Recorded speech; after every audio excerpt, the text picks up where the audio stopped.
Nakabudol na naman tayo sa stepfather natin. Ako nga pala si Tata. Ang tawag nila sa akin, Sana Orera. all. Orera ang tawag nila sa akin sa trabaho. Kaya tara, samahan nyo ako. Punta pala ako talaga sa Novaliches, Quezon City dahil magyaya tayo ng inuman doon. Sakyan ko pala papuntang MRT ay minibus. Marami namang dumadaan jeep dito pero masarap talaga sa minibus kaya aircon. At dito na nga tayo sa top, bumaba na tayo para sasakay ng MRT.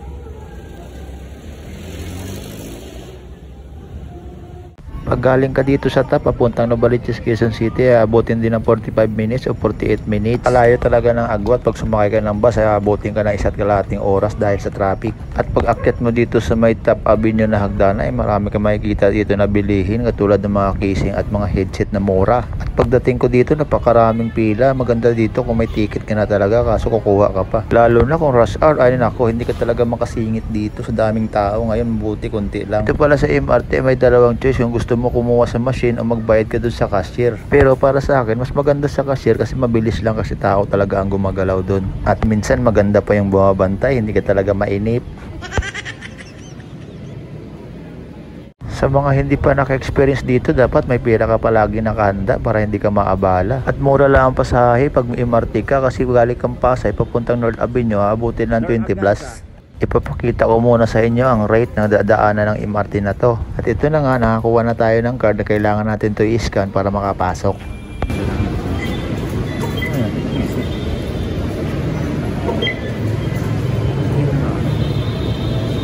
At pagdating ko sa baba, may nakaready na MRT, sasakay na lang tayo. Kaya tara, samahan nyo na ako. Pagpasok ko sa loob, nagtinginan sa akin yung pasahero. Akala mo vlogger talaga yung datingan, no? Siyempre, pagpasok ko, hindi ako umupo para makaupo pa yung mga senior citizen natin na mga kababayan.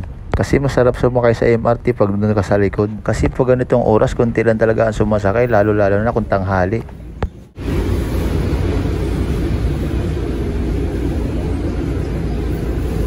Mabilis lang tignan niyan tumakbo ang MRT pero yung totoo napakabagal niyan. Sa mga nagsasabi na hindi maganda ang Maynila, ipapakita ko muna sa inyo yung mga building na yan, malapit yan sa Makati. Kasi may lugar talaga sa Maynila na pangit tignan o mga squatter. At yan ang tinatawag nila na Ilog Pasig, nakakonekta yan papuntang Makati kaya maganda tignan.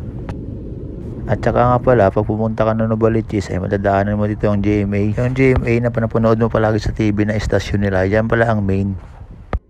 At itong istasyon na madadaanan natin pag galing tayo sa top papuntang Novaliches, Quezon City. Kasi dulong-dulo talaga yan pag galing ka top to North Avenue.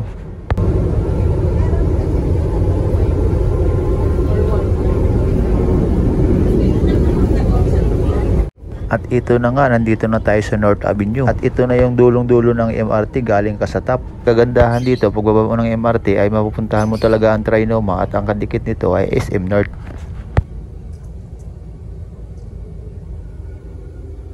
Sa paglabas ng estasyon.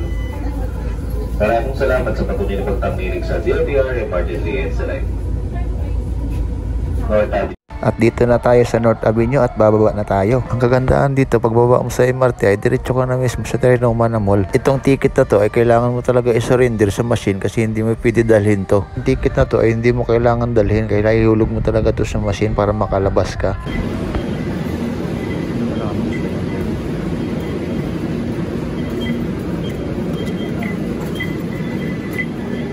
Itong Trinoma na to ay kilala to sa Novaliches dahil ito ay ang landmark nila.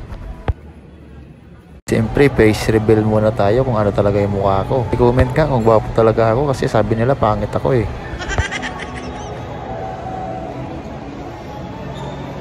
Sa mga hindi pa nakapunta ng Trinoma, alam nyo ba napakalapad to at dikit lang nito ng SM North. At pagbaba ko ng Trinoma ay may nakaabang na mismo na jeep na papuntang niya din sa stepfather ko.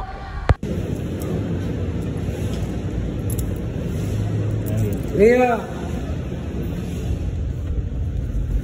Pagdating ko doon kay mama ay nakita ko yung stepfather ko at mama ko nag-aayos na ng paninda nila para ibenta ngayong hapon. Ito talagang hanap buhay nila dito sa Quezon City kasi wala pang renta niya at sarili nilang pwesto yan. At kung ikaw taga Quezon City o sa Uyo na balay, dito ka na pumunta dahil napakamura ng mga isda dito namin. Sana all. Siyempre pag nandito ka, alam mo na dahil napakaraming pulutan dito at hindi mawala yung Tanduay Ram. Sabi ko nga sa inyo, pag pumunta ako dito, matik na yan. Kaya nabudol ko na naman ang stepfather ko. Kaya pagdating ko sa bahay, inabot ko agad sa kapatid ko. Tuwan-tuwa, nakita niya Tanduay at saka yellow pin. Kunwari, ayaw pa pero kanina pa nauuhaw yan. Kaya ito na, unang tagay, shoot puno agad. Okay kaway dyan sa mga nangiinom ng tanduay. Alam nyo ba, napakasarap nito. Hanggang dito na lang pala ang video natin. Salamat sa support at walang sawang panonood. Bye!